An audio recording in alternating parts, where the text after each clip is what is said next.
Let me get to Bryan Hayes, the host of Overdrive. That's our Toronto affiliate, TSN 1050, the drive time show from 4 to 7. He was at the game last night. How is morale today, Bryan?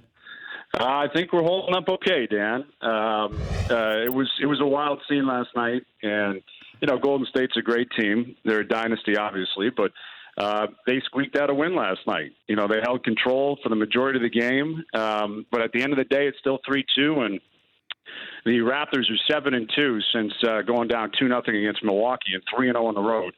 Game 5 in Milwaukee and games 3 and 4 at Oracle. So, shockingly, it's a rarity up here in Toronto with this sports history, but people are actually feeling pretty confident today. Was there a moment last night where you thought we have it, or a moment last night where you said we don't have it?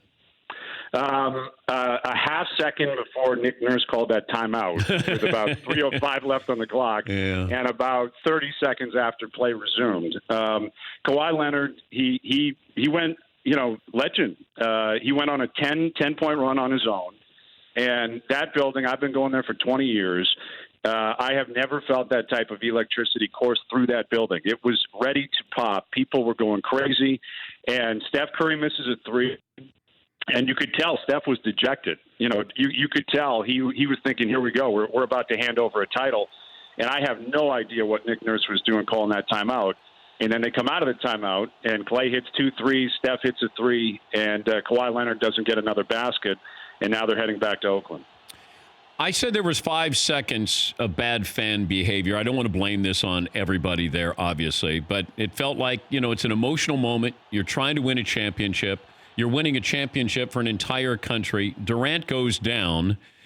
Everybody's excited because they know if Durant's, that calf injury's, back again, hey, he's not going to play, and we got an even better chance. The fans didn't obviously understand the magnitude of it, but they quickly did. Your thoughts with the fan reaction to I think injury? You're spot on, Dan. I think there were 3 chapters to what happened last night with the Durant injury.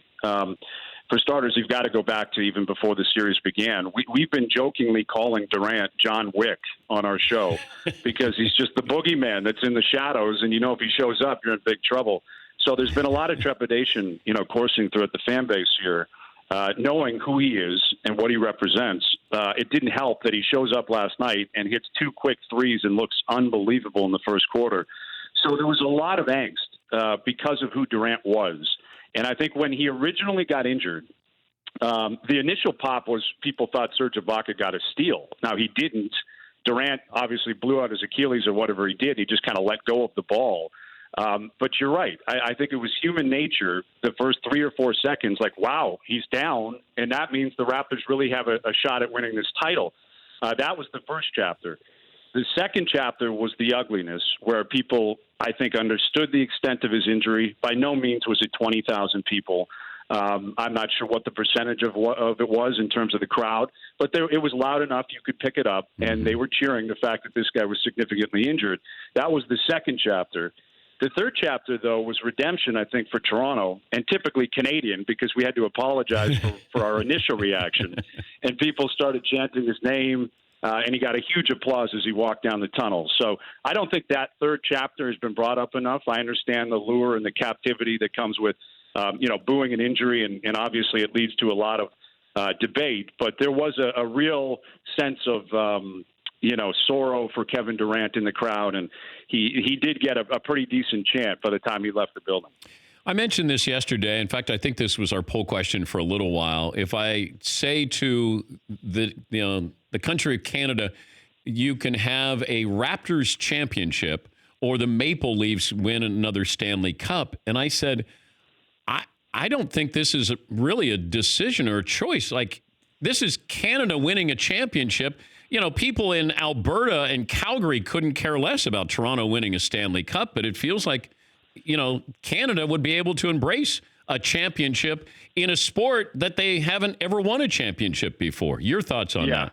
Yeah, absolutely. There are 2 quote-unquote Canada's teams up here.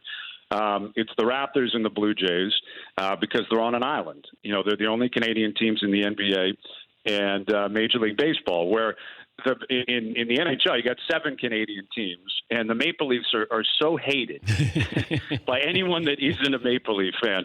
I would say it's like the Yankees and the Cowboys combined.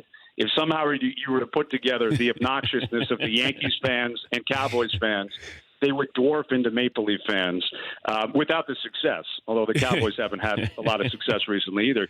So the rest of the country, it is so polarizing. You either love the Leafs or you vehemently despise the Leafs. So I don't think there's any question. If you were casting votes throughout the country, the Raptors winning a title would be a landslide. Now, in Toronto, it'd be a very different story. You know, obviously the Raptors are big here, but this is a Maple Leaf town historically, and I think it still will be moving forward. But from a grassroots perspective, I've been saying recently, I think if the Raptors can win a title, this will dwarf what Vince Carter brought to this market and what Vince Carter represented to basketball in this country, because if they can actually win, the reaction will just be so jubilant from coast to coast. Do you care where you get your win? If I say you're winning a championship, do you care if it's in Golden State or back in Toronto? Well, I'm in the content game, Dan, so I say push it 7 if we can. I mean, if I have that choice, push it 7, then you build up the anxiety a little bit. And that's totally selfish as a radio guy, just looking for more content. But I think fans clearly would have said, last night, and don't make us do this. Don't make us go through a Game 7. I think Raptors fans are going to be holding their breath between now and Thursday night. And if they can find a way to get a win, it's never happened. The Raptors have never been in the NBA Finals, let alone win a title. So quite frankly, they could pick up the game and play in Europe, and people would be fine with it. They're just so excited to be on the verge of finally winning a title. Bryan, thanks for joining us. We appreciate it. All right, Dan, thanks. That's Bryan Hayes. He's the host of Overdrive. Hayes Noodles in the O-Dog on TSN 1050, our Toronto affiliate. For more Dan Patrick Show, tune into Audience Channel 239 on DirecTV. Stream for free on BR Live or download the Dan Patrick Show app.